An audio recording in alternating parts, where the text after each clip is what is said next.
What we're seeing from the British government, much like what we're seeing from the US government, is really a classic case of too little too late. It's not like we didn't have any notice, any warning. China introduced a very strict lockdown across the country from the 23rd of January. They didn't just take action in Wuhan, they took precautionary measures throughout the country specifically to avoid a major outbreak. For every case, isolation, treatment, contact tracing, mass testing, social distancing, wearing masks, all sorts of measures to ensure that people didn't lose their livelihoods.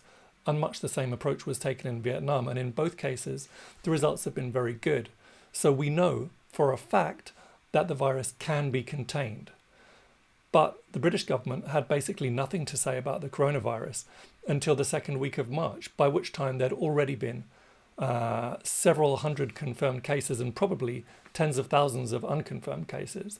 When they did finally comment on it, they proposed this so-called herd immunity, which basically means letting most of the population get the virus. In Boris Johnson's words, you take it on the chin, basically meaning that hundreds of thousands of older people and people with weaker immune systems will die. In other words, it's an exercise in mass social Darwinism in order to protect the economy. And they're still following that to some degree. There's a lockdown, but millions of people still have to go to work because the guidelines are to still go to work if you can't work from home.